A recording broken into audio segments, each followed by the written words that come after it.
You're listening to the golden voice of the legend king himself, Grandmaster Melle Mel on Melle Mel's Hip Hop Corner. Rah! Yes, indeed, ladies and gentlemen, it's the one and only king of hip hop, Grandmaster Melle Mel, the legend king himself, coming to you with another episode of the soon-to-be award-winning podcast, Melle Mel's Hip Hop Corner, where we make the statement every day: we started hip hop from nothing, but we didn't start hip hop for nothing. Right about now, I just want to say subscribe, because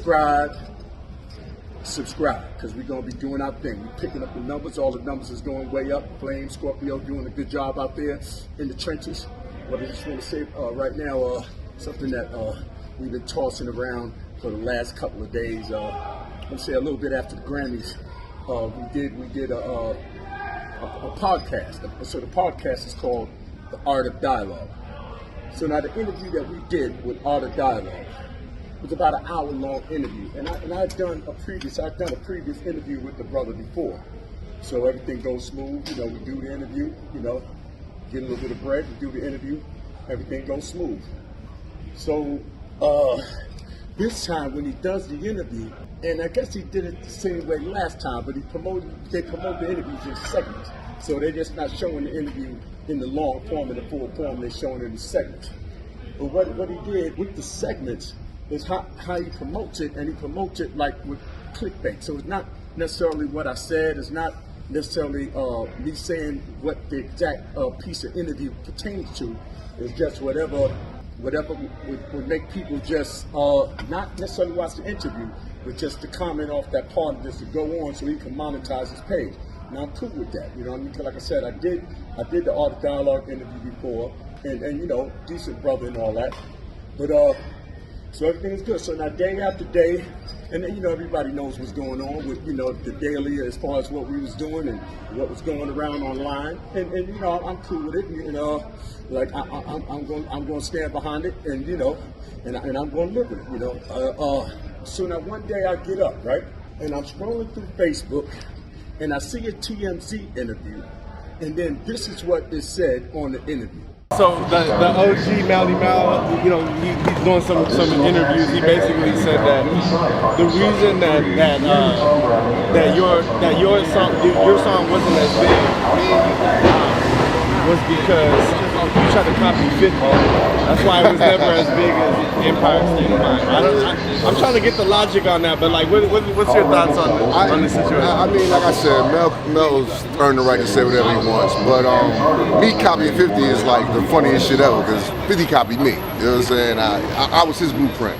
Now, with that thought in mind, and I know what I said with the interview, and what threw me off was the look on Ja Rule's face. He basically had the same look on his face that I had on my face when I heard what the woman asked him about what I said.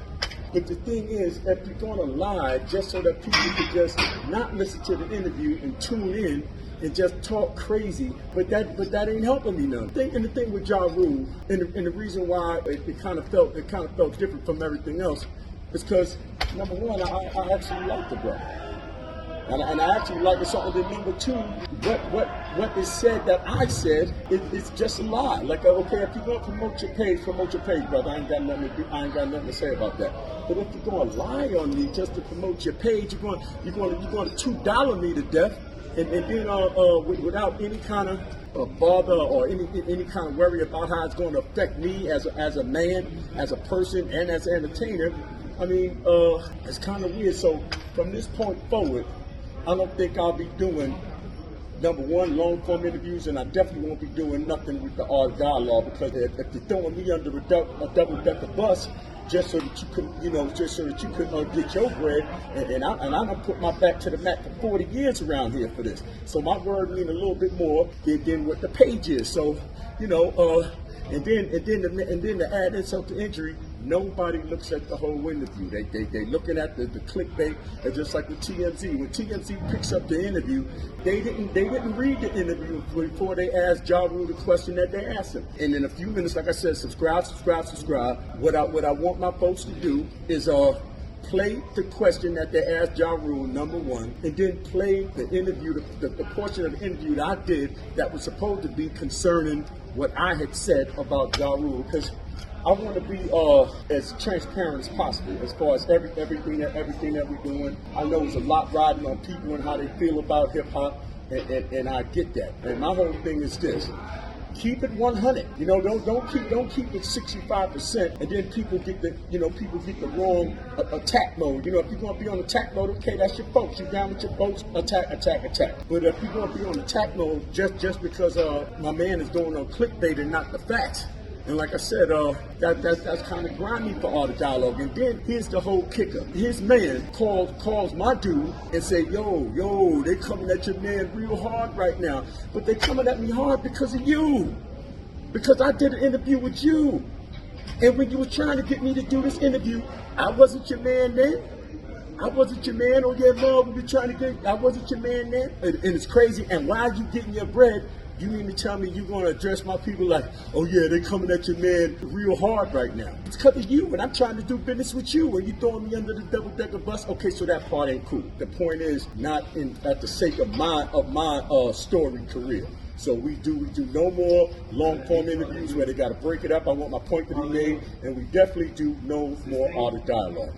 Because the way he's promoting it is way too messy. Now I don't got nothing against nobody. I definitely didn't have anything bad to say about Ja Rule, because I actually like the guy, and I like what he did with his music. I like him personally, and I like what he did with his music. So now what we want y'all to do, play the clip, and then play the interview that I had did that was supposed to be about Ja Rule.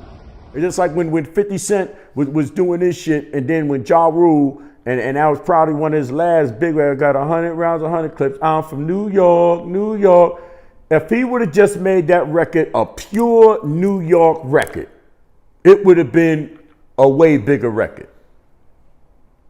But he went the route of trying to sound hard because 50 Cent sound hard. And it was still a good record, but I'm just saying if he would have just made it a pure New York record, like how Jay-Z did with his New York record. You see what I'm saying? If he would have went along the same lines as that. So the point's in that consciousness does have its place in hip hop, but you know, everybody is too scared about not being hard. And now with that thought in mind, as you can see the discrepancy on how this whole thing is put together and how I feel about it. And with that thought, it's about like 2:30. It's about almost 2:30 in the morning. We're still in the gym, as you can see. I got my pump on. Hard as a rock, big, swollen. You know what I mean? Because we doing this in the name of the culture. We doing it, and not for clickbait, and not to be vultures. We doing this for hip hop. You know what I mean? Because hip hop don't stutter. Hip hop don't shake. Hip hop don't bend. Hip hop don't break. Hip hop don't play. Hip hop is here to stay, baby. And if the good Lord allow me to live for one more day, guess what? I'm going to see you tomorrow. It's Melle Mel. I'm out. Hip Hop Corner. Subscribe.